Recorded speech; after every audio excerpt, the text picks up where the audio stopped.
Welcome to the Nicomekl Salmon Hatchery located at 5263 232nd Street in the Township of Langley.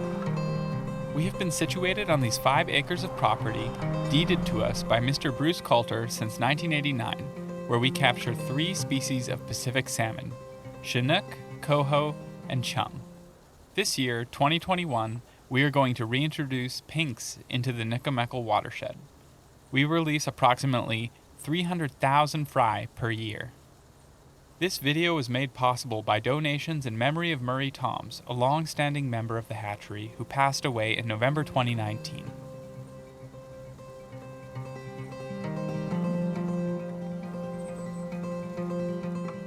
Here you see the original hatchery building, built in 1989 and by the year 2000 had outgrown its usefulness and is now our woodworking shop. Here we cut the wooden fish that you might see on school grounds and public fences. We sell these to an organization called Stream of Dreams, who then delivers them to interested parties.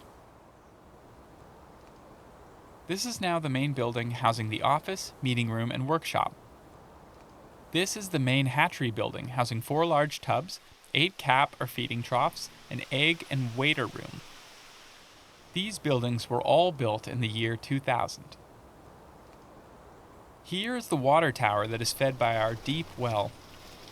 The water tumbles through tubs of these bio-rings, which introduce oxygen into the water.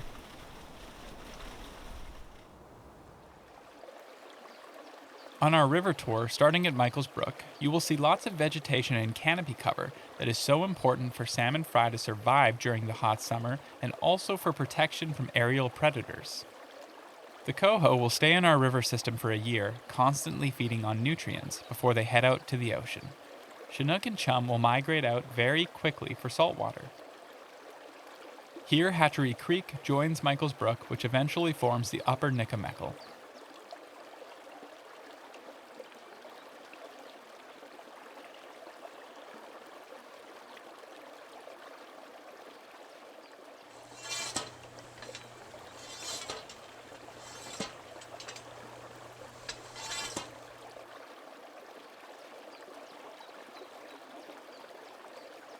This is the gate system that allows us to block the passage of salmon so that we can capture them.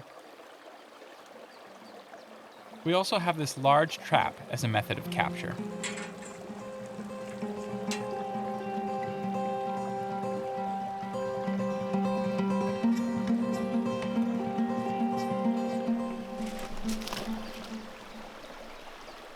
We collect broodstock by using 3 to 4 people wading in the river with large nets to capture the trapped salmon.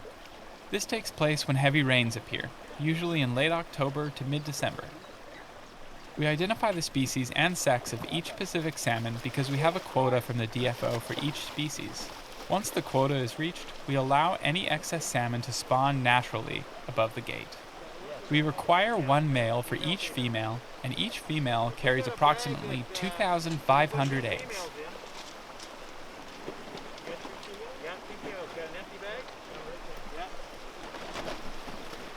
We identify the sex by squeezing the belly very gently to see if eggs or milt are excreted. Some males can be identified by their large hooked nose. The salmon are then placed in bags of water and carried up to the tubs, where they're divided by species and sex while numbers are being recorded.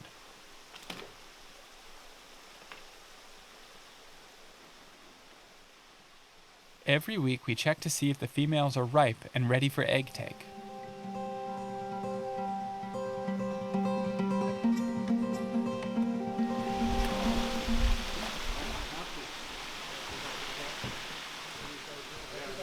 Once we have fulfilled our egg quota, it's time to begin the fertilization process.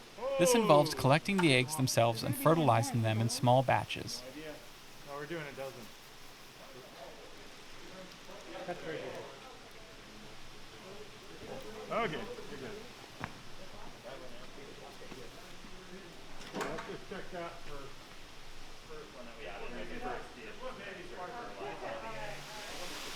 Okay, we're going to give them a wipe down. But only 7 males. Okay. Number 8 here.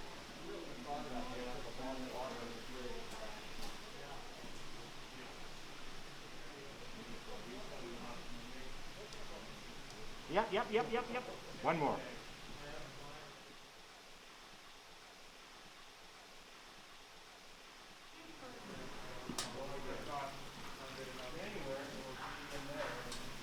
Put 6 and 6 in each.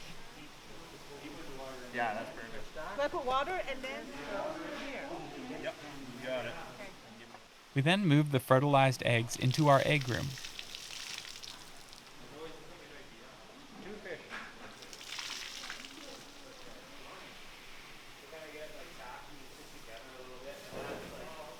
This environment ensures optimal temperature for the eggs and keeps them away from light and noise, two critical components to ensure a healthy hatching process. Before storing the fertilized eggs in their resting trays, we clean them with an iodine solution.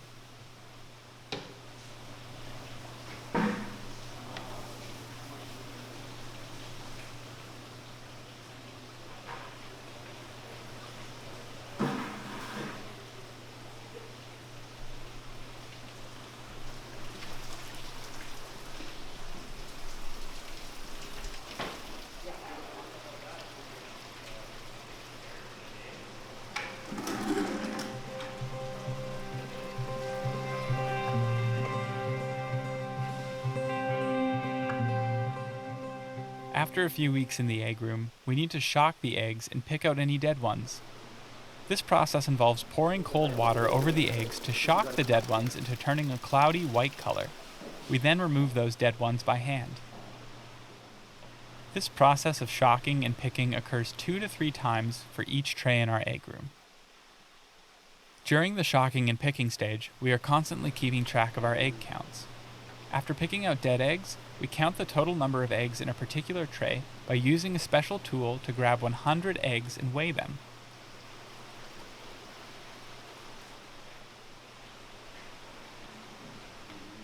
We then weigh all the eggs in the tray and are able to count the total number of eggs in the tray by comparing the two weight values.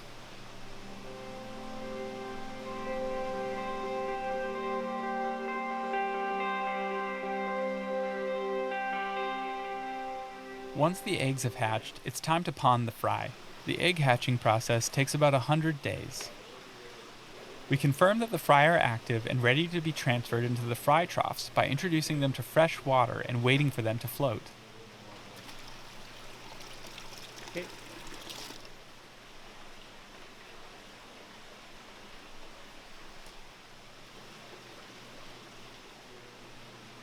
This egg room was upgraded in 2019, made possible by a grant from the Pacific Salmon Foundation. We then transfer each tray into the feeding troughs. The fry will be raised here for a certain amount of time until they are ready to be transferred to our larger tubs.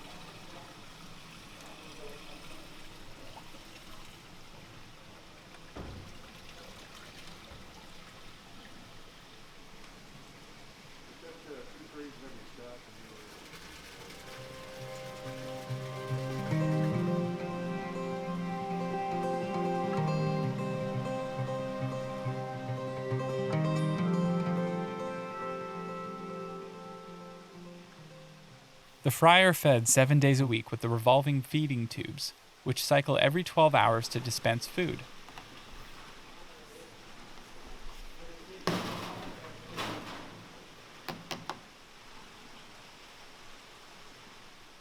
As the fry grow larger, the size and amount of feed is increased.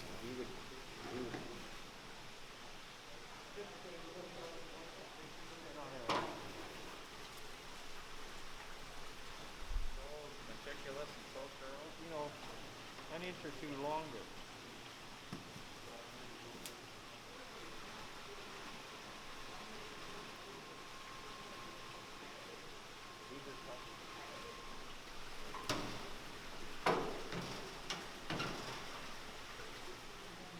During the feeding process, the troughs are scrubbed and the fry are inspected for any disease, so that treatment, if necessary, can be looked after promptly.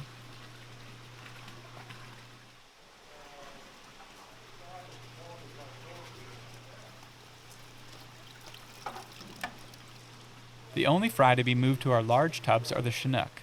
They have to be fed enough to reach a much greater weight than the chum before being released, so the Chinook need to be raised in a bigger area. They are also fed using the same automated 12-hour cycle.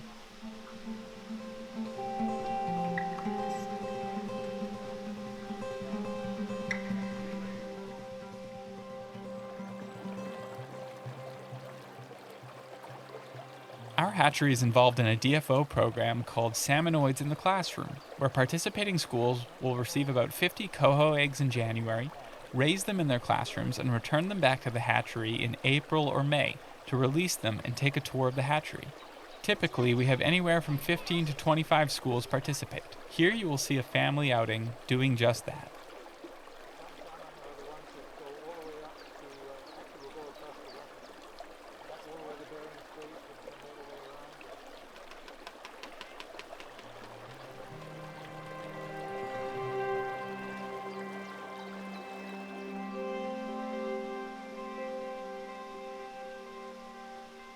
At the hatchery, only coho are clipped, and this is done by putting the fry into a very mild anesthetic solution to calm them down, and taking them to clipping tables where their adipose fin is removed.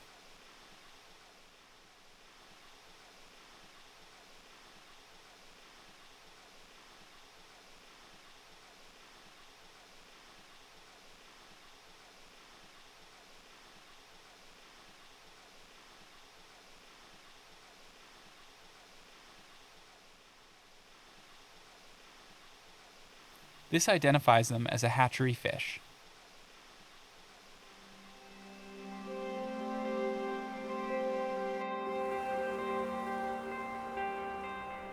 The Chinook will be released when they reach about 7 grams and are ready to head to the ocean, as they require salt water to complete their growth.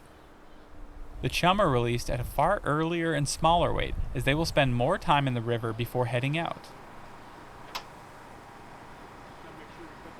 Any released fry are released into the tributaries of the Nicomekl watershed, thus allowing future salmon returns to spawn naturally in those streams where they were released. Interestingly enough, only 1 to 2% ever make it back to the hatchery, as there are many predators out there on their 4-year migration route.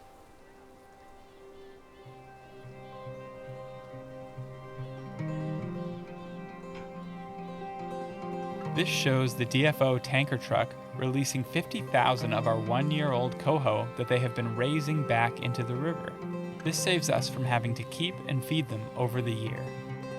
We would like to thank the many companies, businesses, and individuals that have helped the hatchery with donations of equipment, labor, materials, and cash. We couldn't have done all this without your help.